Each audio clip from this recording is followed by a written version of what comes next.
Halo, selamat berjumpa kembali dengan saya di ruang dosen bersama Eka Juliafat. Kali ini kita akan membahas mengenai pembebanan, ya. Eh, Pembebanan khususnya untuk bangunan struktur beton bertulang. Ya, ini adalah lanjutan dari video kita mengenai desain kondisi batas untuk struktur beton bertulang. Silakan untuk memahami mengenai hal tersebut, silakan mengulang atau mempelajari tentang kondisi batas untuk struktur beton bertulang pada video sebelumnya. Nah, kali ini kita akan diskusikan mengenai bagaimanakah konsep pembebanan yang digunakan untuk bangunan struktur beton bertulang. Nah, pembebanan untuk struktur beton bertulang itu spesifikasi yang kita gunakan tersebut mengacu pada Peraturan Pembebanan Indonesia, yaitu berdasarkan Standar Nasional Indonesia, atau bisa juga kepada Uniform Building Code atau UBC, atau International Building Code atau IBC. Nah, secara umum ada beberapa jenis pembebanan yang akan kita gunakan. Yang pertama adalah ini, ya, beban mati. Beban mati adalah suatu jenis beban yang bersifat tetap dan lokasinya juga tetap selama umur bangunan tersebut atau selama bangunan itu bekerja digunakan, ya. Nah, selain beban yang disebutkan tadi, ya, ada beban tetap dan lokasinya juga tetap, berarti beban mati adalah juga merupakan berat dari seluruh bagian bangunan yang permanen. Misalnya apa? Ya, elemen-elemen strukturnya, ya, misalnya balok, ya, ada balok, ya, kolom, plat, dinding, ya, ini merupakan berat dari seluruh bagian bangunan yang permanen, ya, ada atap, ya, kuda-kuda dan seterusnya. Nah, beban mati ini, ya, semua beban mati ini akan sangat bergantung kepada ini dia, berat jenis material tersebut. Jadi kalau misalnya atap kita terbuat dari baja ringan, kuda-kuda atap kita terbuat dari baja ringan, itu beratnya akan berbeda, ya, sesuai dengan berat jenis baja ringan. Kalau misalnya dia dari profil baja atau dari kayu atau dari beton, maka beratnya juga akan berbeda, tergantung dari berat jenis material yang digunakan. Nah, demikian juga dengan dinding. Nah, kalau dindingnya terbuat dari bata, maka berat jenisnya akan menggunakan berat jenis bata, sedangkan kalau dia misalnya terbuat dari GRC, maka dia akan menggunakan berat jenis GRC. Nah, sebagai contoh dalam hal ini ya salah satu yang digunakan untuk bangunan struktur beton bertulang adalah tentu material betonnya sendiri, di mana berat normal beton akan tergantung kepada berat jenisnya, yaitu sebesar 2.400 kg per meter kubik. Contoh beban mati lain yang ada pada bangunan struktur beton bertulang adalah, ya, berat strukturnya itu sendiri tadi, ya, dinding, lantai, atap, langit-langit, dan tangga, dan perlengkapan bangunan yang sifatnya tetap, misalnya HVAC, ya, lalu perpipaan, kabel, rak-raknya yang bergantung, dan seterusnya. Ya, pokoknya beban mati itu adalah beban yang kemudian berada di lokasinya tetap dan besar bebannya juga tetap. Kemudian kalau misalnya bukan gedung, maka kalau kita ada di jembatan, maka beban matinya bisa berupa, ya, balok, abutmen, ya, bukan abutmen, ya, kolom pilar jembatan, ya, plat, ya, dan seterusnya. Kemudian juga ada tebal perkerasannya, lalu tebal timbunan tanah, ya. Kalau itu adalah yang tidak bersifat pasti di jalan raya, ya. Nah, beban-beban hidup Ya, beban hidup adalah ya beban yang dihasilkan akibat pemanfaatan struktur. Nah, apa fungsi struktur itu akan mempengaruhi besar beban hidupnya, fungsi bangunan.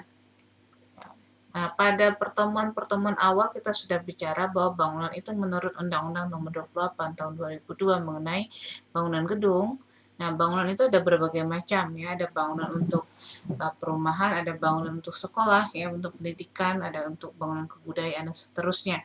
Nah, itu fungsinya akan sangat menentukan besar berat beban hidup yang bekerja padanya. Misalnya kalau itu adalah adalah bangunan sekolah, maka beban hidupnya akan berbeda kalau dia adalah bangunan rumah ya. Bangunan sekolah dengan jumlah murid ya, jumlah penghuni atau jumlah pengguna yang lebih banyak dibandingkan dengan rumah ya. Kalau rumah jumlah penghuninya mungkin hanya misalnya 4 atau 5, tapi kalau bangunan sekolah itu bisa sampai 30 gitu ya. Nah, itu akan berpengaruh terhadap besar beban hidup yang bekerja padanya.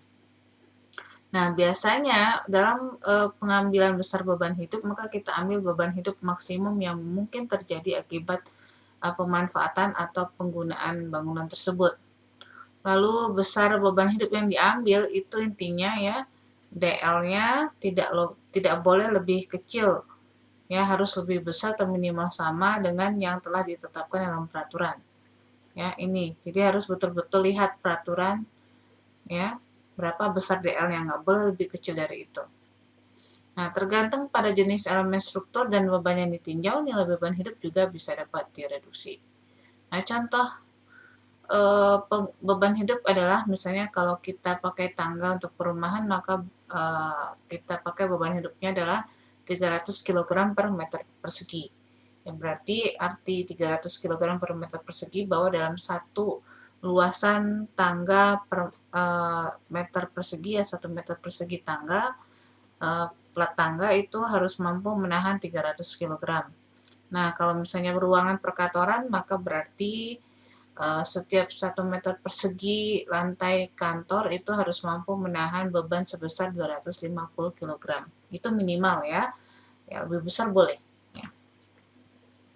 Nah, kemudian beban-beban lingkungan ya. Setelah beban hidup maka kita juga kenal beban lingkungan, yaitu ada gempa bumi biasanya disimbolkan dengan E, lalu beban angin biasanya disimbolkan dengan H atau W gitu ya. Kemudian ada beban tekanan tanah, air, P biasanya genangan air hujan, ya perbedaan suhu biasanya dengan T, lalu perbedaan penurunan. Nah, kemudian ada lagi yang tidak kalah pentingnya yaitu beban atap, ya. Beban atap di sini yang perlu kita perhitungkan adalah pertama tentu beban matinya, ya. Lalu yang kedua adalah beban minimum pekerja dan peralatan material konstruksi yang ada selama masa pembangunan dan perawatan perbaikan. Lalu jangan lupa juga ada genangan air hujan, ya karena atap itu harus mampu memikul beban dari air hujan yang terkumpul pada saluran tersumbat. Ingat ya, nih. Kadang kita temui ada atap yang di bagian sudut-sudutnya itu ya, kemudian dia melorot gitu ya, ininya. Nah, seperti ini. Nah, itu karena ada beban air hujan yang tersumbat di sekitar sini dikarenakan ada penumpukan di daerah situ. Nah, itu harus kita perhatikan. Lalu harus kita pertimbangkan agar atapnya nggak roboh gitu ya. Lalu atau tidak melendut. Berikutnya apa? Yaitu keruntuhan pada tampungan. Ya, genangan air hujan yang terjadi di daerah defleksi maksimum itu harus diperhitungkan. Lalu karena ini akan nanti dapat meningkatkan defleksi sehingga untuk itu kita perlu mengakomodasi penambahan air dan memperhitungkan adanya potensi keruntuhan. Lalu jangan lupa juga beban-beban sementara saat konstruksi. Ya, walaupun ini kelihatannya sepele, namun inilah yang paling banyak menimbulkan kerugian pada saat konstruksi ya, mulai dari kerugian material, kerugian waktu, kerugian jiwa ya. Karena adanya kegagalan dalam proses konstruksi.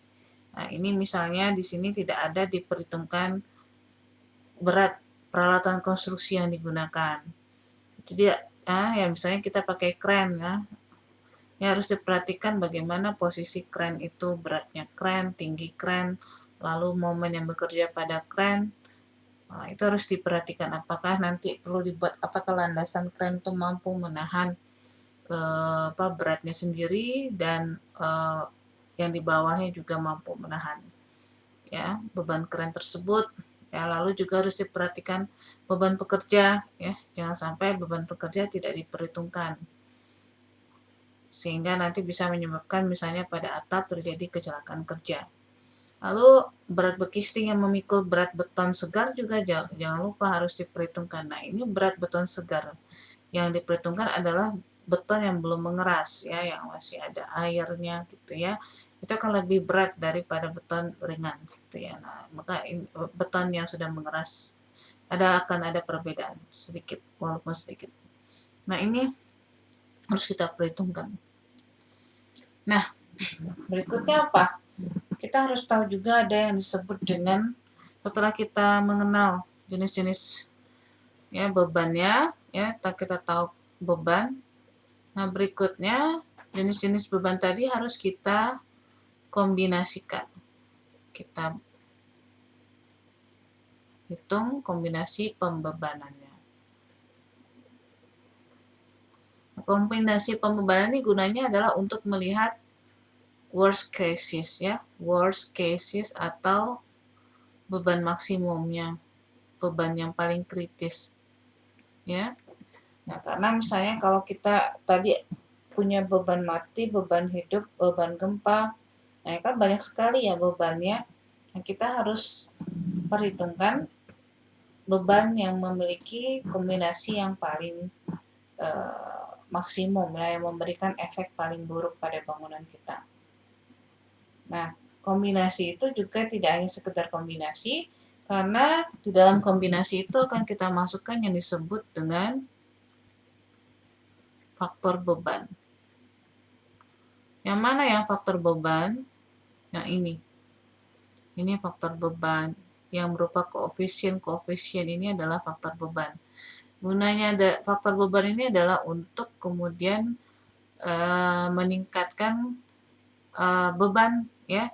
Kalau misalnya bebannya tadi misalnya D-nya cuma 100, maka kemudian untuk bisa meningkatkan keamanan struktur kita harus memperkirakan bahwa bangunan itu mampu menahan beban yang lebih dari 100. Makanya ini kita kalikan dengan faktor beban yang biasanya lebih besar dari 1,4. Ya. Maaf, lebih besar dari 1. Nah, ini harus kita perbesar. Ya, biasanya seperti itu. Kecuali untuk beban angin dan beban hujan pada beberapa kasus.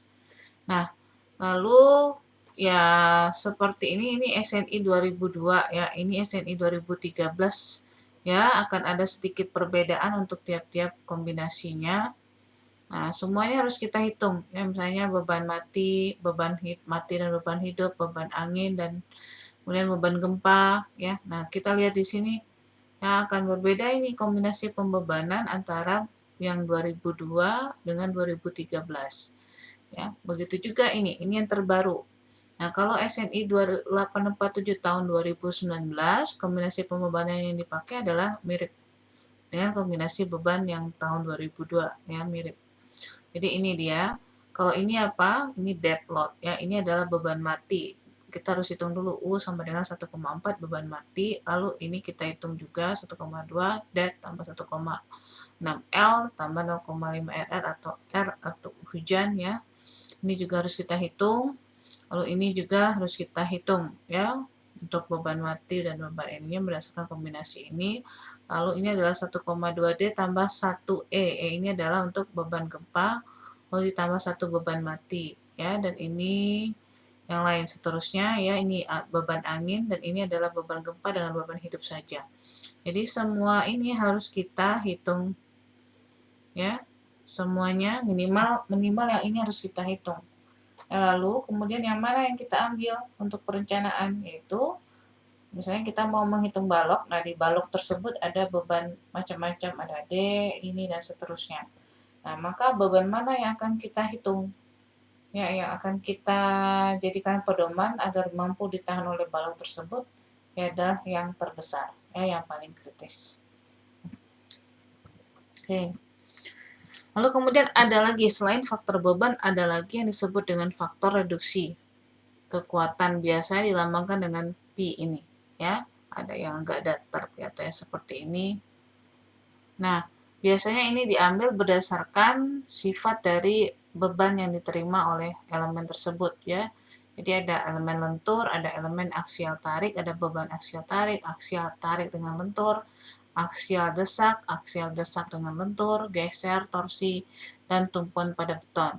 Nah, ini adalah berdasarkan SNI 9103 dan ini yang berdasarkan tahun 2002, ya. Nah, kalau yang terbaru SNI 2000 ini SNI 2019 ya. Maka faktor reduksi yang dipakai ya kalau misalnya ini elemen strukturnya menerima momen, kemudian menerima gaya aksial atau kombinasi momen dan gaya aksial tersebut, maka faktor reduksi yang dipakai adalah berkisar antara 0,65 sampai 0,9. Ya. Kemudian kalau misalnya geser, maka kita pakai ini, nilainya adalah 0,75. Kalau dia torsi sama 0,75, kalau dia adalah bagian tumpuan maka 0,65. Nah, kalau dia adalah menerima beban lentur, aksial atau keduanya. Nah, kalau misalnya ini di daerah tarik, maka diizinkan diambil satu. Nah, kalau misalnya dia menerima tekan, ya, ini adalah 0,9 dan 0,8 ya. Ini untuk evaluasi ya. Nah, ini kalau desain kita pakai yang ini ya, 0,65, 0,9.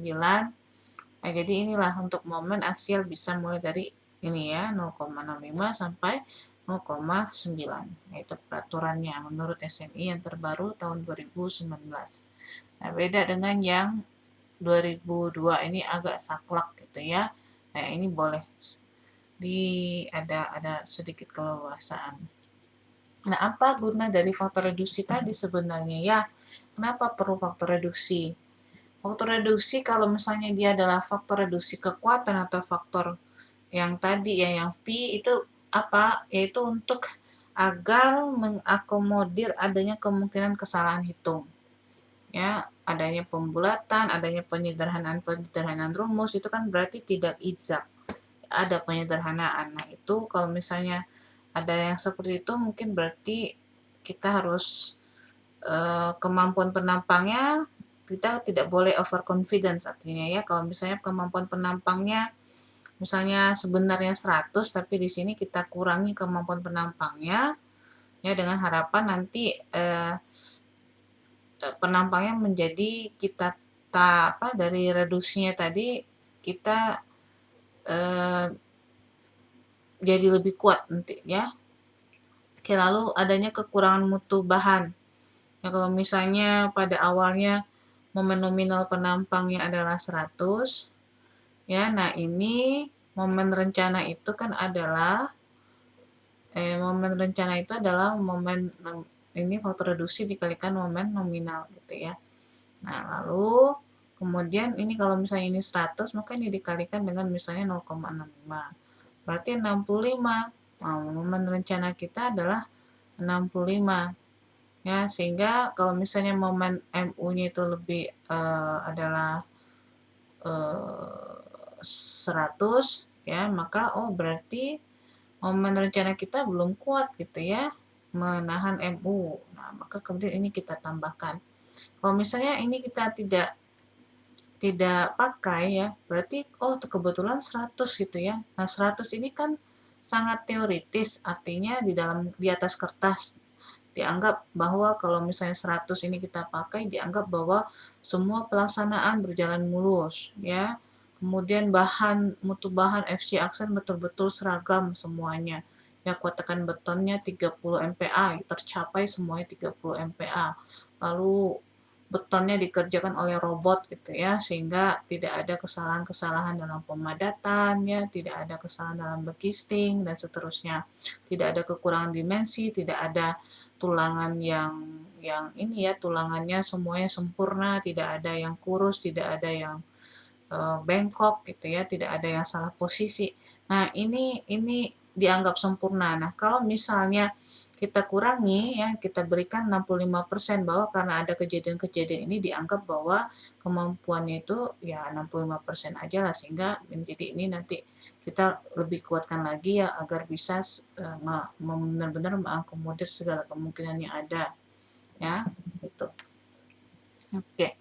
Nah, ini adalah beberapa ketentuan dasar SNI ya yang harus kita patuhi ya. Nah, ini kalau misalnya kuat tekan betonnya yang minimum itu sebenarnya 17,5 megapascal ya. Tapi kalau untuk struktur tahan gempa nggak boleh 17,5 megapascal sekarang ya. Menurut SNI terbaru maka minimum adalah K250 atau 20 megapascal. Kalau dulu masih boleh ya, SNI yang kecil-kecil masih boleh tahun 2002, 2009 gitu masih boleh ya. Kemudian baja tulangan yang dipakai itu haruslah ulir ya. Nah, ini beda lagi ya. Pada SNI yang lama itu masih boleh ya untuk bangunan-bangunan beton bertulang ada ya, untuk low story itu masih diizinkan pakai yang polos. Nah, sekarang nggak boleh lagi. Kalau ada yang masih pakai itu yang nakal-nakal ya, berarti melanggar SNI. Nah, baja polos hanya diperkenankan untuk tulangan spiral atau tendonnya. Tendon ya untuk beton bertulang. Untuk beton bertegang maksud saya. Kemudian batasan tulang di atas tidak berlaku untuk jaringan kawat polos ya, baja polos yaitu untuk plat atau dinding biasanya dipakai. Oke. Baiklah, saya rasa video kali ini saya cukupkan dulu sampai di sini. Silakan dipelajari lagi SNI-nya, tentunya SNI tahun 2019, SNI 032847 tahun 2019 silakan dipelajari lagi jika ingin mengetahui lebih lengkap. Ini adalah video untuk dasar-dasarnya ya, yang penting-penting untuk diketahui, mulai dari beban, faktor beban itu apa, kemudian bagaimana kombinasi pembebanan dan bagaimana faktor reduksi yang dipakai ya untuk bisa mendapatkan beban bagaimana yang harus kita terapkan dan harus ditahan oleh elemen struktur yang ingin kita rancang atau analisis. Oke. Demikianlah video kali ini. Sekali lagi ya, jangan lupa like and subscribe untuk bisa mendapatkan video-video saya selanjutnya, ataupun perbaruan-perbaruan atau perbaikan-perbaikan atau revisi ya, dan penambahan-penambahan pada video-video sebelumnya. Demikian dulu, saya sudahi. Sampai ketemu lagi di lain kesempatan.